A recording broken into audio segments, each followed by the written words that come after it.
Sir, మాజీ CM Jaganmohan Reddy గారి పైన విజయసాయి రెడ్డి గారు సంచలన కామెంట్స్ అయితే చేశారు. కోటరి దాటొస్తేనే పార్టీకి కానివ్వండి, జగన్మోహన్ రెడ్డి గారు కానివ్వండి భవిష్యత్తు ఉంటుందని చెప్పేసి చెప్పారు. అండ్ తన పార్టీని ఎందుకు వీడానో కూడా చెప్పడం చూస్తున్నాం. సో ఏ విధంగా చూడొచ్చు విజయసాయి రెడ్డి గారి కామెంట్స్? ఈ కోటరి ఏంటి? మరి దాని గురించి ఆయన ఏం చెప్పే ప్రయత్నం చేస్తున్నారు?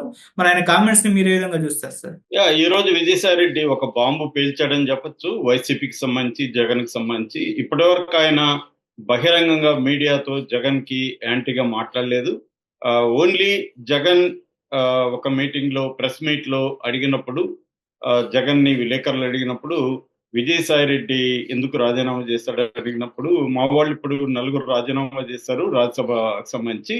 సో, కొంతమంది ప్రలోభాలకు గురైయుండొచ్చు. కొంతమంది భయపడి వెనక్కెళ్ళుండొచ్చు అని ఇండైరెక్ట్‌గా విజయసాయిరెడ్డి భయపడి వెళ్ళాడు అన్న అర్థంలో జగన్ మాట్లాడాడు. చాలా మంది కూడా విజయసాయిరెడ్డి మీద కేసులున్నాయి. యాక్చువల్‌గా ఆర్థిక నేరాలు ఆయన మీద ఉన్నాయి. ముఖ్యంగా జగన్ అక్రమాస్తుల కేసులో విజయసాయిరెడ్డి ఏ2గా ఉన్నాడు. ఆ కేసులో ఫస్టు జైలుకెళ్ళొచ్చింది గూడా విజయసాయిరెడ్డే. అలాగే విజయసాయిరెడ్డి మీద చంద్రబాబు ప్రభుత్వం గూడా అనేక కేసులు పెట్టింది. కొత్తగా Kakinada port and Kakinada SEZ ఈ 2 విషయాల్లో కేవీ రావుని బెదిరించి ఆయన దగ్గరున్న వాటాల్ని అతి తక్కువ 3,600,00,00,000 విలువైన వాటాల్ని తక్కువకి తన అల్లుడు తమ్ముడైన శరత్ చంద్రారెడ్డి కంపెనీ అరవిందో రియాల్టీకి రాయించాడు. విక్రాంత్ రెడ్డిని ఉపయోగించారు అని కేసు పెట్టారు. ఆ కేసులో ఆల్రెడీ ఈడీ కూడా పీఎంఎల్ఏ చట్టం కింద విజయసాయిరెడ్డిని దాదాపు 25 ప్రశ్నలు ప్రశ్నించారు. సో, ఇప్పుడు ఈరోజు సీఐడీ విచారణకు విజయసాయిరెడ్డి సైలెంట్‌గా హాజరయ్యారు. మామూలుగా అయితే నన్ను వేధిస్తుంది ప్రభుత్వం ఇవన్నీ మాట్లాడేవాడు. ఇవాళ సైలెంట్‌గా ఆయన హాజరయ్యాడు. హాజరై వచ్చిన తర్వాత ఆయన కేసుకు సంబంధించి కూడా మాట్లాడారు. ఈ కేసులో నాకు ఎటువంటి సంబంధం లేదు. నేను కేవీ రావుని నాకు తెలిసిన వాళ్ళ దగ్గర మాట్లాడిచ్చాను. ఒక పై అధికారి చెప్పడం వల్లనే నా పేరు యాడ్ చేసినట్టుగా చెప్పాడు. నేనెప్పుడు ఆయన్ని కలవలేదు కూడా. అట్లాగే విక్రాంత్ రెడ్డి ఎస్వి సుబ్బారెడ్డి కొడుకుగా మాత్రమే నాకు తెలుసు తప్ప నాకు అంతకంటే వేరే పరిచయం లేదని కూడా చెప్పాడు. ఇదంతా కూడా విక్రాంత్ రెడ్డి చేశాడు గానీ, నాకు సంబంధం లేదన్నట్టు మాట్లాడాడు. అంటే ఆ కేసులో కూడా కేవీ రావుని బెదిరించింది వాస్తవమే అన్నట్టుగా విజయసాయిరెడ్డి ఇండైరెక్ట్‌గా చెప్పినట్టుగా మనకు అర్థమవుతుంది. ఇక రెండో విషయం అన్నిటికంటే ఇంపార్టెంట్ విషయం ఏందంటే జగన్‌కి మనసులో నాకు స్థానం పోయింది. నాకు ఒకప్పుడు జగన్ దేవుడు. ఇప్పుడు ఆయన స్థానంలో దేవుడొచ్చాడు. జగన్ మీద భక్తి ఉండేది నాకు. ఇప్పుడు ఆ భక్తి నేను దేవుడి వైపు మళ్లించాను. దీనికి ప్రధాన కారణం జగన్ చుట్టూ ఉండే ఒక కోటరీ. కొంతమంది అధినేతలు జగన్ చుట్టూ చేరి ఆయనకు లేనిపోని కల్లబుల్లి కబుర్లంతా చెప్తుంటారు. దాన్ని ఆయన విశ్వసిస్తాడు. అందువల్ల నేను దూరమయ్యాను.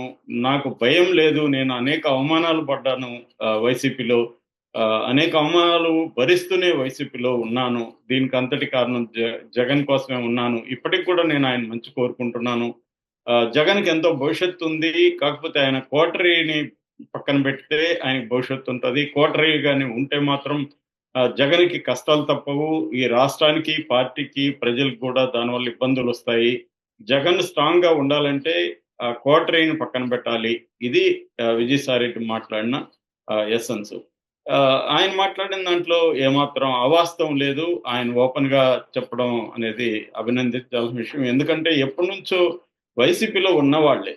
మనకిప్పుడు గాదు ఎలక్షన్‌ల ముందే వైసీపీలో ఉన్నవాళ్ళే చాలామంది డైరెక్ట్‌గా మాట్లాడకపోవచ్చు మీడియాతో గానీ, మనలాంటి జర్నలిస్టులు కలిసినప్పుడు గానీ, లేతే వేరే రాజకీయ నాయకులు కలిసినప్పుడు గానీ, వాళ్ళెప్పటినుంచో చెప్తున్నదేందంటే, జగన్ చుట్టూ ఒక బలమైన కోటరీ ఉంది. ఆ కోటరీని దాటి జగన్ దగ్గరికి పోవడం కష్టమైపోతుంది. ఎమ్మెల్యేలని, ఎంపీలని జగన్ డైరెక్ట్‌గా కలవడం లేదు. వీళ్ళు చెప్పిన మాటలే వింటున్నాడు. దానికి తోడు ఐపాక్ టీము ఏదైతే చెప్తుందో ఎవరు గెలుస్తారని చెప్తే ఆ మాటలే నమ్ముతున్నాడు. అంతకుముందు నిరంతరం ప్రజల్లో ఉండే జగన్ ప్రజలకి దూరం అయిపోయాడు. ప్లస్ ప్రజలు పక్కన పెడితే కనీసం ప్రజా ప్రతినిధుల మాట వినడం మానేశాడు. ఆహ్, 2019 గెలుపనేది జగన్‌ని ఆహ్, ఒక ఆహ్, హ్మ్. ఒక మాయలోకి నెట్టేసింది. ఎందుకంటే 151 సీట్లు రావడం, అంత అమోఘమైన ఒక స్వీపింగ్ విక్టరీ రావడంతో జగన్ కళ్ళు నెత్తికెక్కిపోయినాయి.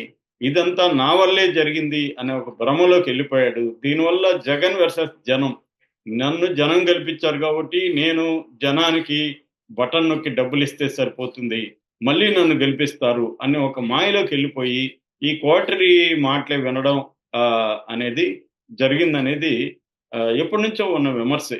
ఎందుకంటే ఎక్కువ సార్లు ఏమవుతుందంటే గెలుపు అనేది మనిషి విచక్షణని కోల్పోయేట్టుగా చేస్తుంది చాలా సార్లు. ముఖ్యంగా తన వల్లే అన్నీ జరిగిందనుకున్నప్పుడు ఏమవుతుందంటే, ఇంక నేను ఎవడి మాట వినాల్సిన అవసరం లేదు. ఎవరు నాకు అవసరం లేదు. ఇది నా గెలుపు. నేను కారణం దీనికి అనేది జగన్ నమ్మాడు. ఏ ప్రాంతీయ పార్టీలైనా నాయకులు అనేది ప్రధానం. ఖచ్చితంగా నాయకులే గెలుపుకైనా, ఓటమికైనా ప్రధాన బాధ్యత అయితే వహిస్తారు. అయితే ఇక్కడ ఏమవుతుందంటే కేవలం నాయకులే అనుకోవడం రాంగు. పార్టీ నిర్మాణం ఇంపార్టెంటు. పార్టీలో వివిధ శ్రేణుల నాయకులు, కార్యకర్తలు ఇంపార్టెంటు. ఈ విషయాల్ని జగన్ మర్చిపోయాడు. ఆయన ఇంతకుముందు ఎప్పుడు గూడా అడ్మినిస్ట్రేషన్‌లో లేకపోవడం, ఆహ్, ఓన్లీ పార్టీ అంటే ప్రతిపక్షంలో ఉండి, ప్రజల్లో ఉండి ఆహ్, నడపడం వేరు. అధికారంలో ఉన్నప్పుడు పార్టీ నడపడం వేరు. ఆ విషయాన్ని జగన్ కంప్లీట్‌గా విస్మరించాడు. కోటరీని నమ్ముకున్నాడు. ఇది నిజానికి చంద్రబాబు మీద కూడా ఈ ఆరోపణ గతంలో ఉండేది. కోటరీ ఉంది చంద్రబాబుకి. చంద్రబాబు ఆ కోటరీని దాటి రాడని. కానీ చంద్రబాబు ఏందంటే కొంత భిన్నమైన నాయకుడు. ఆయన ప్రజల నుంచి వచ్చాడు. పార్టీ నిర్మాణం అంటే చంద్రబాబుకి చాలా గురుంటది. ఎన్టీఆర్ ఉన్నప్పుడు కూడా పార్టీని నిర్మించి నడిపింది చంద్రబాబు. అందుకని పార్టీ ఇంపార్టెన్స్ చంద్రబాబుకు బాగా తెలుసు. జగన్ ఆ విషయంలో ఫెయిల్ అయ్యాడు ఖచ్చితంగా. అట్లాగే వైఎస్ఆర్‌తో కంపేర్ చేస్తే కూడా వైఎస్ఆర్‌కి కనీసం ప్రతి ఏరియాలో ఒక నాయకుడు వైఎస్ఆర్ అంటే ప్రాణాలు ఇచ్చేదానికి రెడీగా ఉండేవాళ్ళు. అంత నమ్మకంగా ప్రతి ఒక్కరిని వైఎస్ఆర్ కూడా వాళ్ళ బాగోగులు చూసుకునేవాడు. జగన్ విషయానికొచ్చేసరికి జగన్ తన చుట్టూ పరదాలు కట్టుకున్నాడు. అది ఫిజికల్‌గా పరదాలు కట్టుకోవడమే కాదు, ఈవెన్ మానసికంగా పరదాలు కట్టుకొని ఒక దీంట్లో దాన్నేమంటారు, ఒకప్పుడు ఒంటి స్తంభం మేడ అనేవాళ్ళు. అట్లాంటి ఒక ఒంటి స్తంభం మేడలో ఉండిపోయాడు జగన్. దీనివల్ల పార్టీలో ఏం జరుగుతుంది, ప్రజలు ఏం ఆలోచిస్తున్నారు అనేది మర్చిపోయాడు. ఎప్పుడైనా అధినాయకత్వానికి ప్రజలకు మధ్య ఒక బలమైన పార్టీ వ్యవస్థ నిర్మాణం ఉండాలి. వివిధ అంచెల నాయకత్వం ఉండాలి. అది జగన్ మర్చిపోయాడు. అప్పట్లో చంద్రబాబు హామీలు నెరవేర్చలేకపోవడం, చంద్రబాబుకు వ్యతిరేక పవనాలు వీచడం, జగన్ నిరంతరం జనంలో ఉండడం, పవన్ కళ్యాణ్ ఫ్యాక్టర్ అనేది స్ట్రాంగ్‌గా లేకపోవడం, ఇవన్నీ కారణాలుగా జగన్ గెలిచాడు తప్ప ఆయన ఒక్కడిని చూసి ప్రజలందరూ వేసేయలేదు. ఆ తర్వాత ఆయన కంపల్సరీగా ఆయనేందంటే సపోర్ట్ సిస్టమ్స్‌ని నిర్మించుకోవడంలో ఫెయిల్ అయ్యాడు. తన కులం వాళ్ళని కంప్లీట్‌గా పక్కన పెట్టేశాడు. వాళ్ళకి చాలామంది రెడ్‌లకు సంబంధించిన కాంట్రాక్ట్‌లు వాళ్ళందరికి బిల్లులు ఇవ్వకపోవడం, ఇవ్వలేకపోయినప్పుడన్నా కనీసం వాళ్ళతో మాట్లాడి ఆల్టర్‌నేటివ్‌గా వాళ్ళకి ఏం చేయొచ్చు అనేది చెప్పలేకపోవడం, ఇవన్నీ కులాన్ని దూరం చేసింది. కులం అనే సపోర్ట్ సిస్టమ్ అతనికి లేదు. పార్టీ అనే సపోర్ట్ సిస్టమ్ లేదు. కార్యకర్తలు అనే సపోర్ట్ సిస్టమ్ లేదు. వ్యవస్థల్లో తన మనుషులు లేరు. న్యాయ వ్యవస్థ మీద తనకు పట్టు లేదు. ఇవన్నీ ఇవాళ అతనికి నెగెటివ్‌గా మారిపోయినాయి. ఎందుకంటే అధికారంలో ఉన్నప్పుడే పార్టీని బాగా చూసుకుంటుంటే, అధికారం లేనప్పుడు పార్టీ తనను చూసుకుంటుంది. సో, ముఖ్యంగా విజయసాయిరెడ్డి లాంటి వాళ్ళ చరిత్ర చూస్తే విజయసాయిరెడ్డి వైఎస్ ఆహ్, రాజారెడ్డి కాలం నుంచి కూడా ఆ ఫ్యామిలీకి ఆయన నమ్మకమైన ఆడిటర్ గాను, ఫైనాన్షియల్ అడ్వైజర్ గాను, అట్లాగే ఆ ఫ్యామిలీల కంపెనీలకు సంబంధించి కూడా ఆయన ఎకనామిక్ వ్యవహారాల్లో అడ్వైజర్‌గా ఉంటున్నాడు. ఒక చదువుకున్న వ్యక్తి. అప్పటికే ఆయన జగన్‌తో చేరకముందే ఆయనకి చెన్నైలో, బెంగుళూరులో, హైదరాబాద్‌లో తన చార్టర్డ్ అకౌంటెన్సీ కంపెనీస్ ఉన్నాయి. సక్సెస్‌ఫుల్‌గా రన్ చేయగలిగిన వ్యక్తి. బ్యాంకింగ్ సెక్టార్‌లో పనిచేశాడు. ఆ తర్వాత కూడా విధేయంగా ఉంటూ ముఖ్యంగా కేంద్రంలో జగన్ తరపున ఆయన అనేక విషయాల్ని చక్కబెట్టేవాడు. తెర వెనుక వ్యూహాల్ని రచించడంలో నిపుణుడు. అలాంటి వాళ్ళని దూరం చేసుకోవడం ఖచ్చితంగా జగన్ ఆహ్, ఆహ్, ఒక కోటరీ ప్రభావం అని చెప్పొచ్చు. అంటే మనకి ఎప్పుడైనా కూడా చుట్టూ పొగడ్తలు ఆనందాన్నిస్తాయి. నాయకులనేవాళ్ళు విమర్శించే వాళ్ళని కూడా పెట్టుకోవాలి. తమ తప్పుల్ని ఎత్తి చూపే వాళ్ళని పెట్టుకోవాలి. ఆ విషయంలో జగన్ తప్పు చేశాడు. ఇప్పుడు జగన్ 2.0, 2.0 అంటారు. 2.0 వెర్షన్ వచ్చాడని చెప్పుకుంటున్నారు గానీ, ఇప్పుడు కూడా సేమ్ వ్యవస్థే ఉంది. మళ్ళీ ఆ సజ్జల బ్యాచే ఉన్నారు.